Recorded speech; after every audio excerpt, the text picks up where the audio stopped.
বুবাইয়ের জ্ঞান ফেরার খবর শুনে ঈশা ভয় পেয়ে আকাশদ্বীপের বাড়িতে গেলে সমস্তটাই ক্যাপচার করল পর্ণা প্রমাণসহ। বিস্তারিত জানতে সঙ্গেই থাকুন, চ্যানেলটিকে সাবস্ক্রাইব করে রাখুন। এতদিন ধরে পর্ণা বহু চেষ্টা করেছে, দিনের পর দিন কিন্তু চেষ্টার কোনো রকম ত্রুটি রাখেনি। আর ঠিক এই কারণে কিন্তু সৃজন এবং পর্ণা মিলে হাইকোর্টে অ্যাপিলটা করে, কেননা যারা উঁচুতলার মানুষ তারা এইভাবে শাস্তি পাবে না, এটা পর্ণা কোনো মতেই মেনে নিতে পারছে না। এইভাবে এত বড় একটা বাজে কাজ করেও যে তারা পার পেয়ে যাবে, এটা কোনো মতেই কিন্তু তারা মেনে না নিতে পেরে এই কাজটাই করে।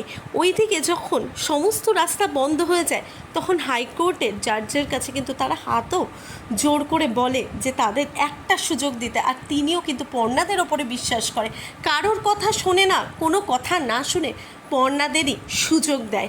অবশেষে কিন্তু পর্ণা বলে যে আমাদের তো প্রমাণ জোগাড় করতেই হবে। ওইদিকে অভিজিৎও কিন্তু পর্ণার স্বপ্নে আসে, আর তারপরই পর্ণা আরও শক্তি জোগাড় করে। ওইদিকে যখন খবরে আসে যে বুবাইয়ের জ্ঞান ফিরে এসেছে, তখনই কিন্তু চারদিকে একেবারে পুরো হুলস্থুল উঠে যায়, কেননা ঈশাও পুরো ভয় পেয়ে যায়, ওইদিকে পুলিশরাও ভয় পেয়ে যায়, কেননা কেবলমাত্র বুবাই একজন যে দেখেছে যে আসলে কে এত বড় একটা কাজ করেছে। সবাই মিলে টেনশানে পড়ে যায় যে তারা কি করবে এবার। এদিকে ঈশা ফোনে কথা বলে যখন আকাশদ্বীপের বাড়িতে আসবে তখনও কিন্তু পর্ণা ঈশার পেছনেই আসবে, কেননা পর্ণার কাছে যেহেতু কোনো প্রমাণ না থাকা সত্ত্বে পর্ণা কিন্তু ভাবে যে কেবলমাত্র ঈশার ওপরে যদি নজর রাখা যায় তাহলে কিছু না কিছু তো প্রমাণ পাওয়াই যাবে, কেননা ঈশা এই খবরটা পেয়ে থেমে থাকবে না।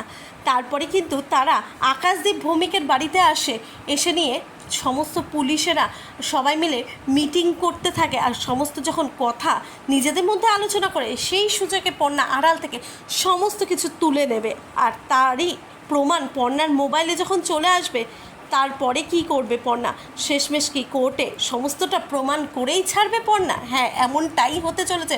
পর্ণা কোনো মতেই থেমে থাকবে না। আপনাদের কি মতামত? এবারে যে আহিরের শাস্তিটা হবে, আপনারা কি তাতে খুশি? প্লিজ আপনারা আপনাদের মতামত অবশ্যই কমেন্ট বক্সে কমেন্ট করে জানান।